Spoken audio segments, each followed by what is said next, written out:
কেমন ছিল, এই সংস্কৃতিটার যারা জড়িত ছিল তাদের কমান্ড, তাদেরকে যে কমান্ড দেওয়া হতো তারা কেন করতো, তাদের এক কথায় উত্তর ছিল উপরের নির্দেশ। সেই উপরগুলো কারা? তথাকথিত বাংলাদেশি রাজনৈতিক ব্যক্তিবর্গ, রাজনৈতিক দল। গুমের কালচারটা আসলে অনেকে আমাকে এটা এটা আমাকে বলতেই হবে, গুমের কালচারটা আসলে শুরু হয়েছিল 2001-2 থেকে। হ্যাঁ, সো আমি বলবো না যে স্পেসিফিক 2009 সালের পর থেকে গুমের কালচার শুরু হয়েছে, বাট তখন ওগুলো অত বেশি আসেনি, কারণ তখন ন্যারেটিভটা, যখন ওয়ার অন টেররের ন্যারেটিভ শুরু হয় তখন অনেক গুম হয়। ওয়ার অন টেররের ন্যারেটিভ সম্পর্কে আপনারা হয়তো জানেন যে সেই পশ্চিমাদের, আমেরিকানদের দিয়ে দেয়া একটা ডোজ আমাদের মুসলিমরা যারা আমরা গ্রহণ করেছি, যে ওয়ার অন টেররের নাম দিয়ে গুম করা, হত্যা করা, নির্যাতন করা, এগুলো একদম মানে ডালভাত ছিল।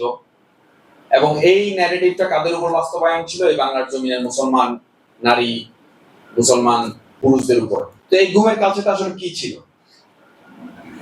হাসিনা নিজের গুম কালচারকে জাস্টিফাই করার জন্য সে এই বিজনেসটা খুব ভালোভাবে, ওয়ার অন টেররের বিজনেসটা খুব ভালোভাবে গ্রহণ করেছিল। কিভাবে? দাড়িওয়ালা টুপিওয়ালা মানুষ, বাংলাদেশের মানুষও মোটামুটি আছে, কম বেশি ধর্মকর্ম করে। তো যারা প্রতিবাদ করতো, যারা ফেসবুকে লেখালেখি করতো, তাদের টার্গেট করা হতো। এমনকি স্ট্রিং অপারেশন করা হতো। স্ট্রিং অপারেশনটা কিভাবে? যেমন ধরেন আপনি ফেসবুকে লিখতেছেন ইন্ডিয়া বিরোধী লেখা, ইসলামের পক্ষে লেখা, আপনি সরকার বিরোধী লেখা লিখতেছেন। আবার স্বাভাবিকভাবে আমরা বিপ্লব বলি, ইসলামপন্থীরা এটা অনেক সময় জিহাদ বলে, যে অন্যায়ের বিরুদ্ধে জিহাদ করতে হবে। তো এখন সে ফেসবুকে লিখলো যে জিহাদ করতে হবে। তো স্ট্রিং অপারেশনের যারা মাস্টার মাইন্ড, এই যে জিয়া হাসান এবং বিভিন্ন বাহিনীতে কর্মরত, র্যাব, ডিজিএফআই, এনএসআই, পুলিশ, তো এখানে ওই যে গোলামরা কি করতো, ফেসবুক আইডি ওরা বানাতো। ওরা ফেসবুক আইডিটা এইভাবে বানাতো যে খিলাফাপন্থী, হ্যাঁ, জিহাদ জিহাদ জিহাদ চাই, এভাবে আইডি করে তারা লেখালেখি করতো। কারা? ডিজিএফ এর কোন অফিসার হতে পারে, সেটা র্যাব এর কোন অফিসার হতে পারে। সে স্ট্রিং অপারেশনে কিভাবে করতো আমি সেটাই বলছি। তো এইভাবে লিখে, তো এখন একজন একটা তো ওই অফিসার মনে করেন পোস্ট লিখলো, আসুন ইন্ডিয়ার বিরুদ্ধে আমাদের জিহাদ করতে হবে, হ্যাঁ, কে কে জিহাদ করতে চায় হাত তুলুন। এবার কমেন্ট করছে 4-5 জন, হ্যাঁ আমি জিহাদ করতে চাই। হ্যাঁ, কোনো বোন হয়তো বা করছে, হ্যাঁ আমি সাথী হতে চাই। ওই ব্যক্তিটা ওই আইডির সাথে সম্পর্ক ক্রিয়েট করতো, বন্ধুত্ব পাঠাতো, তার সাথে জিহাদের আলোচনা করতো, খলিফার আলোচনা করতো, শরিয়া আইনের বাস্তবায়ন কেন দরকার, ইসলাম কেন দরকার সেটা। হ্যাঁ, তো যে ভাই ওর সাথে বলতো, বলে আসেন দেখা করুন। তো দেখা করতে গেছে, ওইখান থেকে তাকে তুলে নিয়ে গেল। তার পরিবার জানে না, তার স্ত্রী জানে না, বাসায় ছোট ছোট বাচ্চা, খুঁজতেই আছে, পাচ্ছে না। থানায় গেলে বলে কি থানা না, এই সম্পর্কে আমরা কিছু জানি না। তারপর কার কাছে যাই? এলাকার নেতাদের কাছে যাই। নেতারা, ও আচ্ছা আচ্ছা, এত মানুষ থাকতে তোমার কেন, ওরা কেন পাওয়া যাচ্ছে না, নিশ্চয়ই কিছু একটা করছে। এরপরে 10 দিন, 15 দিন, 1 মাস তাকে গুমে রাখা হয়, তাকে টর্চার করা হয়, তার গোপন অঙ্গে তাকে শক দেওয়া হয়। এখন সে তো বলে আমি কিছু জানি না, আমি জীবনে এগুলো কিছু করি নাই, আমি কোনো জিহাদ করি নাই। না, তুই করছস, তুই স্বীকার কর, স্বীকার করলে ছেড়ে দিব। আচ্ছা ঠিক আছে, ও স্বীকার করে না। আচ্ছা ঠিক আছে, তুই কতগুলো নাম বল, তোর আশেপাশে তোর বন্ধু, তোর মনোভাব সম্পন্ন কারা আছে, কারা ইসলাম চাই, কারা শরীয়ত শাসন চাই, কারা ইসলাম প্র্যাকটিসিং এর কথা বলে, কারা ইসলামের দাওয়াত দেয়, এগুলোর নাম বল তুই আমার। তো মায়ের খাইতে খাইতে কি করে, মানে নাম কতগুলো বলে দেয়। সো আমিও বলতে চাই আসলে এটা, আমিও নিজেও এটা শিকার, যে আমাকে যখন চর্চা করা হচ্ছিল তখন আমাকে বলা হয়েছে যে তুমি 2-3 কয়েকটা নাম বলো। হ্যাঁ, তো নাম বলবো। এখন আমার সাথে তো আড্ডা দিত, ঢাকায় জব করতাম মাল্টিন্যাশনাল কোম্পানিতে। সো আমি জুয়েটের 2টা আর প্রকৌশলী ভাই, যে আমি ওর সাথে চলাফেরা করি, আমরা এই বিষয়ে আলোচনা করি। এটা বলছি কেন, ওদের 2জনকে তুলে নিয়ে যায়। তো এইভাবে করে করে প্রচুর মানুষকে তারা গুম করছে, প্রচুর মানুষ।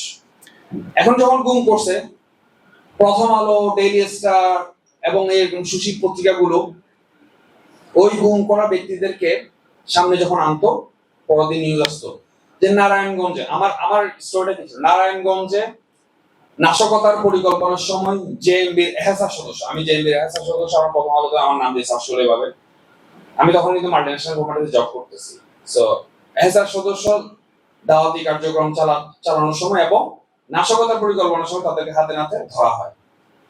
আমাকে প্রায় 10 দিন পরে ঘুম থেকে বের করার পরে এই নিউজটা এভাবে আসে।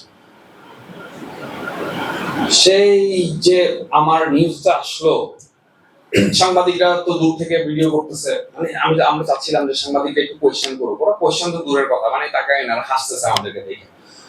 তো যাই হোক, সিস্টেমেটিক ছিল। কিরকম? হাসিনা একটা সিস্টেমেটিক গুমের সংস্কৃতি চালু করেছিল, সেটা হচ্ছে এরকম যে 4 লেভেলে যারা হচ্ছে কোনো কম্প্রোমাইজে যাচ্ছে না, ওদেরকে টর্চার করতেছে, মারতেছে, ও এমন গালিও দিচ্ছে, আবার মার খেতে গেলে গালি দিচ্ছে, তোরা ইসলাম শত্রু, তোরা দেশের শত্রু, যারা অফিসারদেরকে এভাবে গালি দিতে অনেক ভাই, তাদেরকে ক্রস ফায়ার দিয়ে দিচ্ছে, মেরে ফেলছে।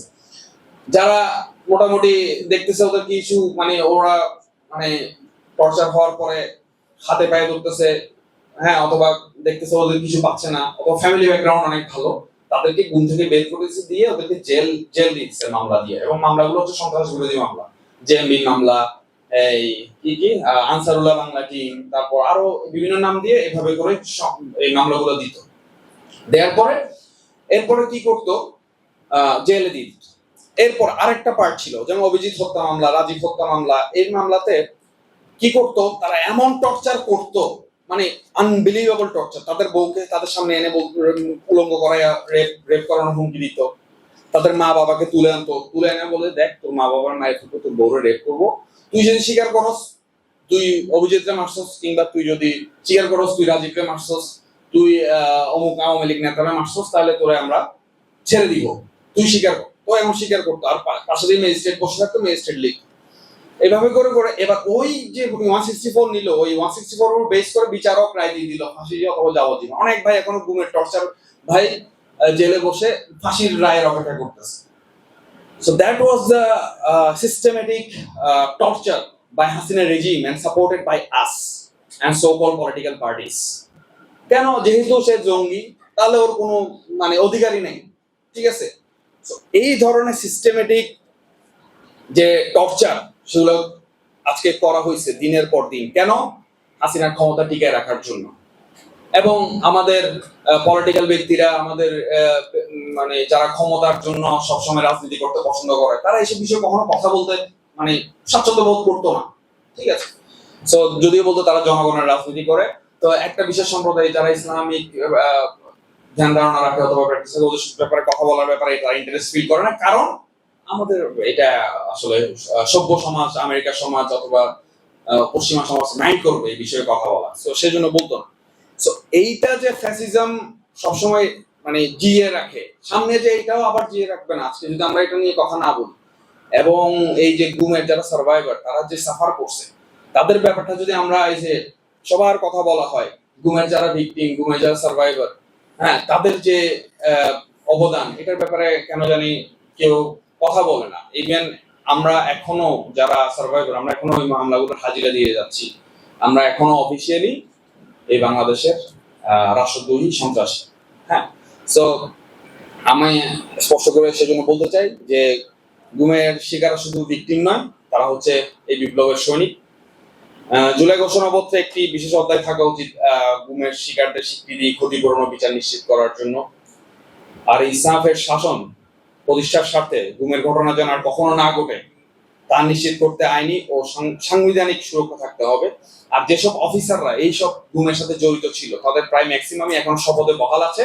তাদের একটা আকাঙ্ক্ষা যে সামনে যে দলটা ক্ষমতায় আসবে, সে দলের ব্যানার ইউজ করে তারা আবারও তাদের এই অপরাধ থেকে তারা মুক্তি পাবে, কারণ তারা নির্দেশ পালন করেছে।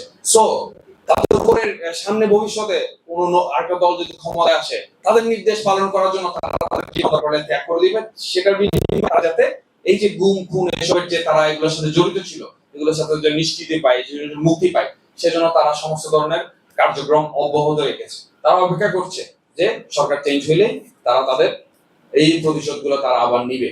সো তাদের মনের মধ্যে কোনো অনুশোচনা নাই। আপনার এই অফিসারগুলা এরা বলে এটা আমাদের দায়িত্ব, কারণ সে গুম খুন করছে কেন? তার চাকরি বাঁচানোর জন্য, প্রমোশনের জন্য, হ্যাঁ, তার মানে কি বলবো, লাক্সারি লাইফ লিড করার জন্য।